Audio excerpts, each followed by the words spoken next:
Hello and welcome to the Temple of Tomes with your host, Steadicam Indie Comics Jones. Today is March 6, 2022. This is episode 485. Hey, we're just going to do what everybody else is doing and take a look at the Rings of Power, the new Amazon show coming out next September. I believe it's September 2nd of this year.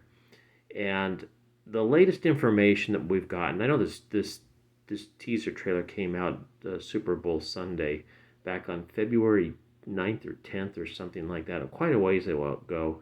But we've learned a lot since then. There's been a lot of videos made on this, and mine's going to be no different. But I just wanted to take a quicker look at this because we know that Amazon Prime, or the people creating this show, are taking lots of liberties with the lore. In fact, it seems to be they're almost making it up as they go along, just taking certain elements, renaming them, reclassifying, making new stories, making new lore, taking things out of time, giving people new abilities, just about everything you can think of. So let's take a quick look at the teaser. I'm going to be pausing it off and on here just so we can take a look. This first opening shot. See if I can get this stop. Whoops, let's get the stop here. I'm going to get this and do this over here so I can get the full screen without the thing on there. This is supposed to be the island of, I'm probably going to say this wrong, Numeror, something like that.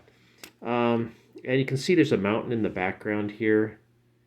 And if you've seen maps of this before, it is an island that has a mountain right in the middle of it. Kind of like Japan in a way, that Japan has Mount Fuji in the middle, but this island's more star-shaped, I would guess. And I think that is correct, that this is that island they're talking about. Now, the island in the Third Age is gone because I believe it's at the end of the First Age, and this story is supposed to take place in the Second Age, I believe, but I believe at the end of the First Age, and I could be wrong on this. I am no scholar. I do not claim to be a Tolkien scholar. I read the books like 3 times. I didn't read the Silmarillion. I did not read that book, and I'm currently reading the Fall of Gondolin, excuse me. So I haven't got too far in that, but just that's my disclaimer here. But these so-called scholars just seem like they're kind of making up stuff, and I believe that they're probably getting some payback from Amazon Prime somehow. I don't know if it's a free subscription or what, but they've been caught on a number of inconsistencies. But I do believe this is the island that they're talking about just because of that mountain in the background. Now, it could be that that's this on the continent, and that mountain could be something in the back. Could be a totally different place. Could be Gondolin for all I know. As there's no real maps of it that I could find, but other than just being a kind of a dot on the map. So who knows on this one? But let's go to the next section here. We'll move on to the next thing.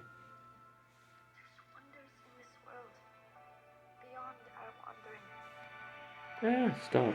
There we go. Okay, once again, I'll clean the screen up a bit for you. And we've got these 2 characters with apparently moose antlers on. And at first people were speculating that these were hobbits.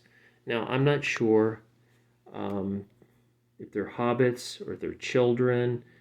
I know there's a still photo that shows a Gandalf-like person, and then another smaller person, whether it's a hobbit or a child or what, a human child.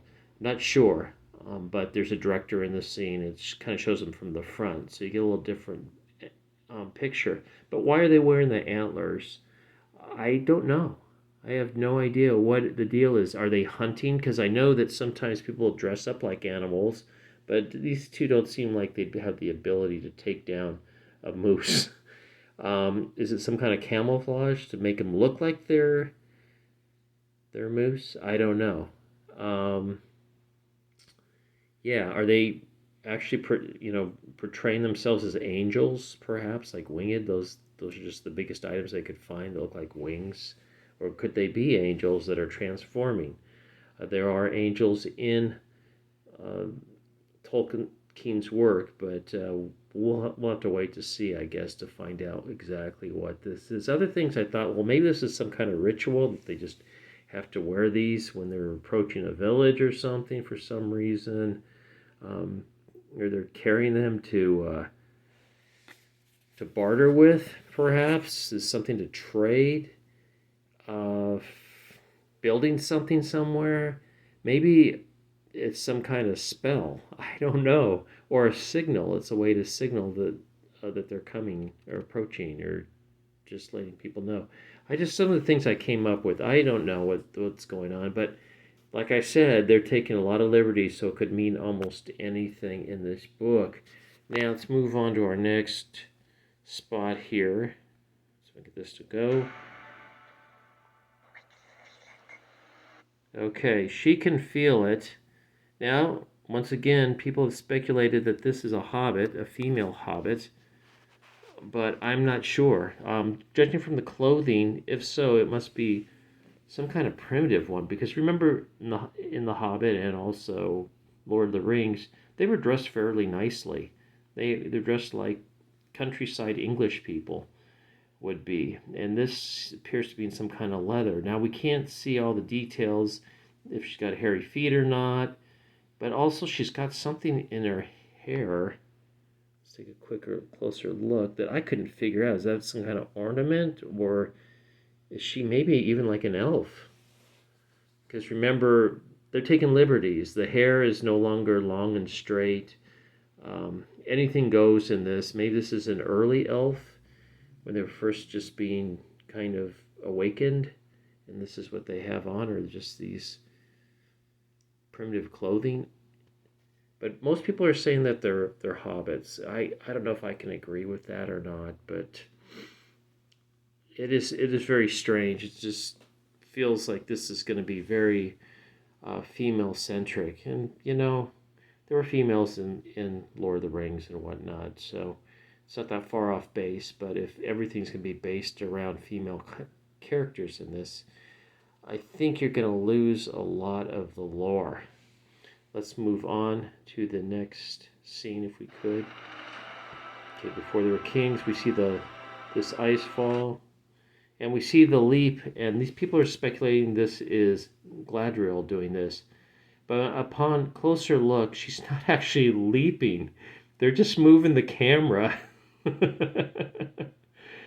Just moving the camera. And when she gets to her final resting spot, there appears to be like no tension in her arms or face, really.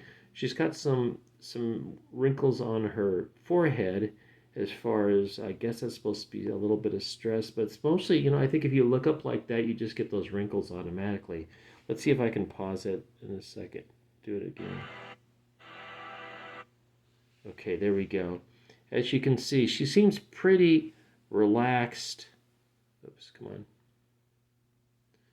She seems pretty relaxed in the arms, like she's just standing there with her arms up. You can see some wrinkles, like I said, but I think that just kind of naturally happens when you look up in that position. So not a lot of stress, not a lot of gritting. Just hanging there. And why she's doing with this just one dagger, why not two ice axes, as someone else had pointed out, is beyond me. She's making it even harder.